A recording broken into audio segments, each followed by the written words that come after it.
आओगे जब तुम साजना, मैं चाहूँगी कि आप जरूर सुना। बिल्कुल, ये मेरे बहुत दिल के बहुत ही करीब रहा है ये गाना, और मैं कोशिश करता हूँ, क्योंकि बहुत बड़े उस्ताद ने गाया है, कोशिश करता हूँ उसको निभाने की।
सांसों की मैं मध्यम चले तो से कहे बरसेगा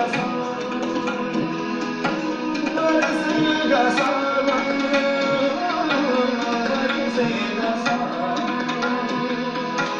बरसेगा सावन, झूम झूम के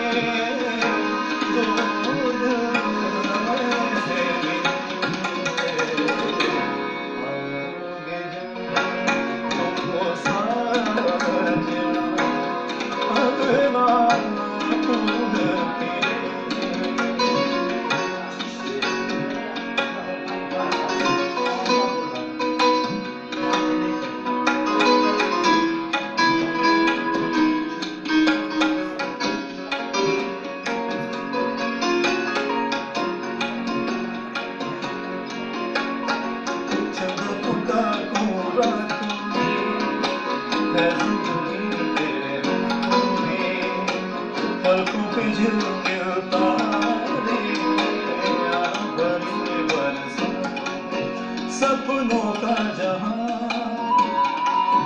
होगा खिला खिला, बरसेगा सावन, बरसेगा सावन, झूम झूम के दूध से भी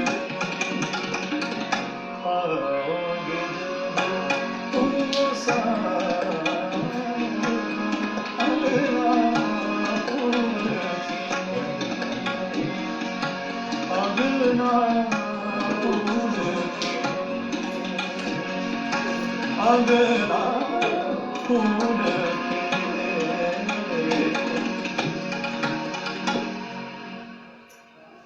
ये इतनी उम्दा जो कॉम्पोजिशन जो उन्होंने गाई और आपने उसे बखूबी निभाया है, मैं यही कह सकती हूँ। और ये कहूँगी कि बहुत ही उम्दा लोगों के उम्दा लोगों का सानिध्य भी आपको मिला है। इसके विषय में भी जानना चाहूँगी। पंडित जोशी जी की बात करें और गुलजार साहब की बात करें, बहुत सारे लोगों के सानिध्य मिला है, आशीष मिला है, उसके बारे में कुछ बताएं। मैं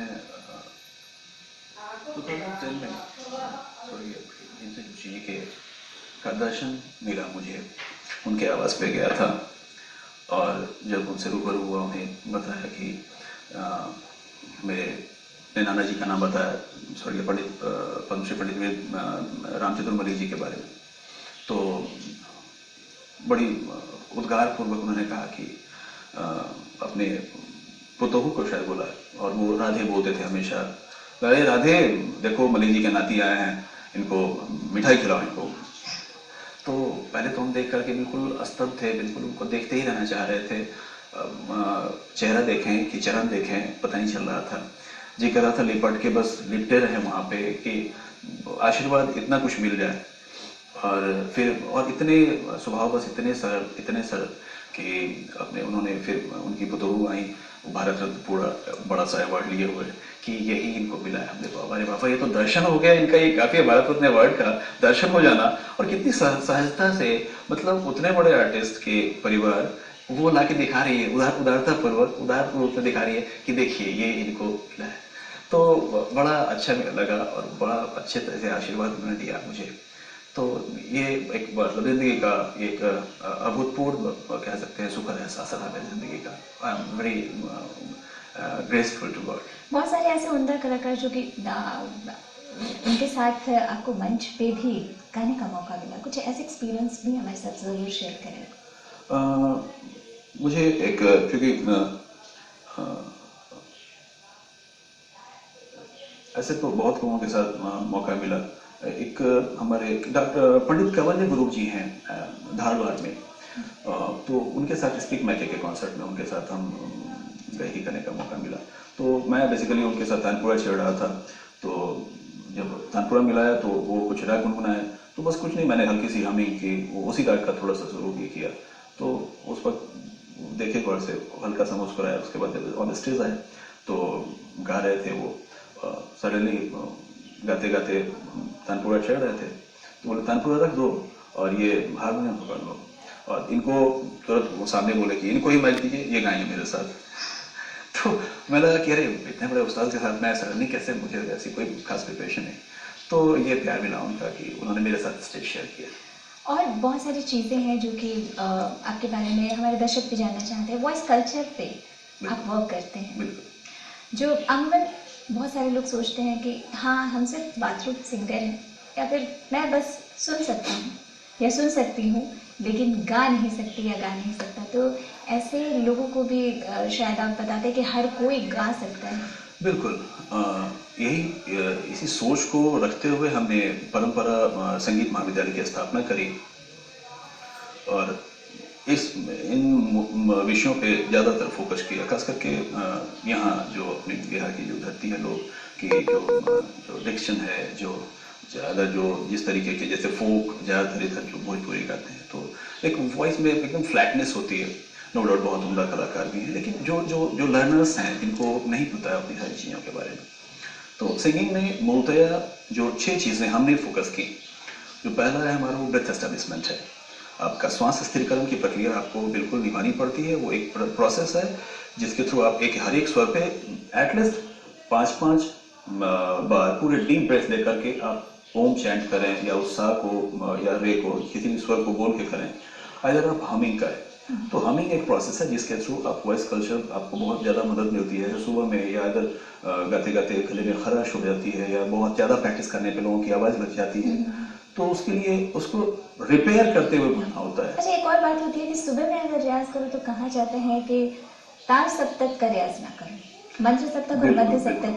तो पूरी रात हमारी आवाज़ रेस्ट में होती है, तो सुबह नो डाउट थोड़ी सी भारीपन रहती है हमारी आवाज़ में, तो सुबह में खड़ज का ही रियाज करना चाहिए। जिस तरीके से आप जितने खड़ज में आप अभ्यास करेंगे आपका तार सप्तक ऑटोमेटिकली उतना ही चमकेगा।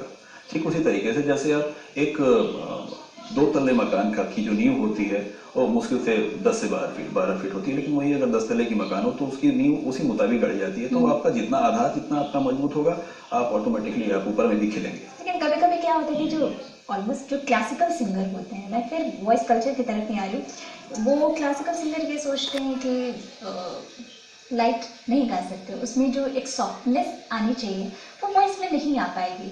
और वो शायद बात नहीं बन पाएगी। जैसे आपने कहा कि फ्लैट रहता है या फिर बिल्कुल स्ट्रेट उस सुर को ले लेते हैं वहाँ पर, लेकिन कहीं कहीं वहाँ पे सॉफ्टनेस होती है। बहुत सारे ऐसे सिंगर्स देखिए, मेरे मुताबिक दुनिया का हर एक इंसान गा सकता है। जो इंसान सिर्फ डम और डेफ ना हो, हर एक लोग गा सकते हैं। जो इंसान बोल सकते हैं वो गा सकते हैं।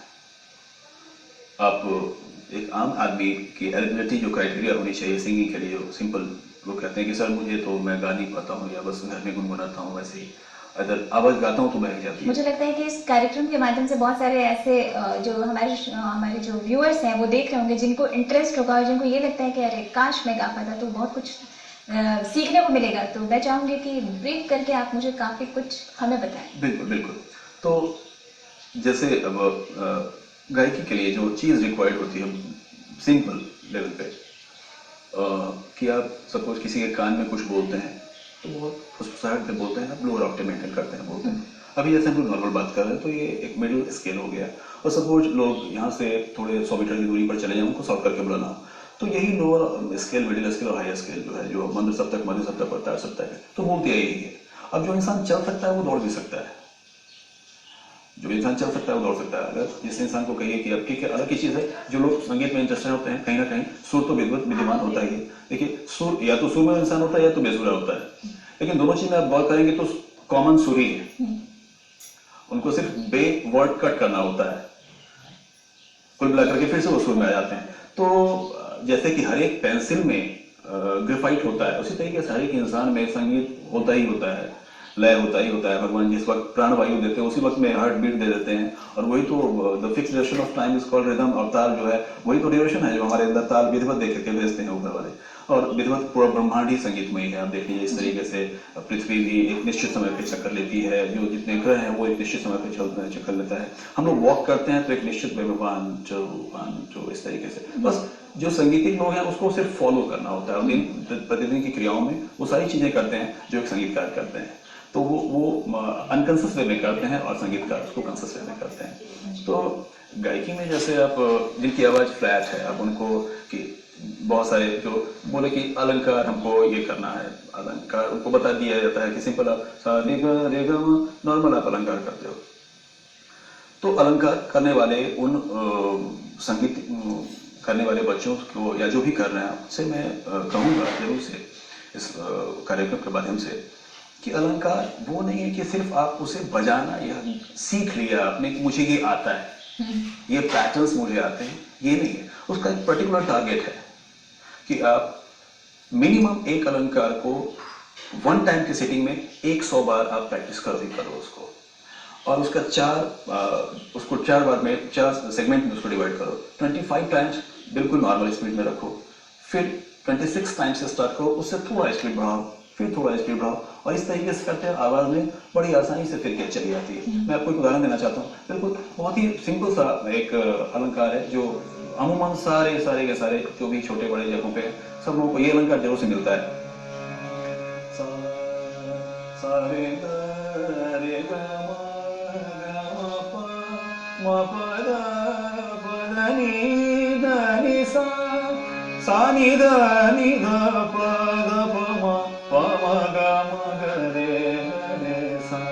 तो अब इसमें क्रिसनेस कैसे है? हमारी आवाज सपोज बिल्कुल फ्लैट है, अभी हम इसको क्रिसनेस में लाना है, तो इस प्रक्रिया को हम मिनिमम 25 टाइम्स किए, थोड़ा आगे बढ़ते हैं, और अलंकार और आकार दोनों में करना चाहिए।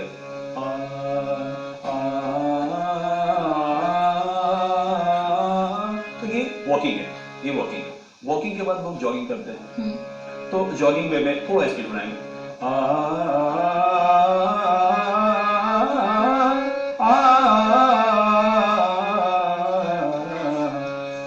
देन आफ्टर लोग रनिंग करते हैं,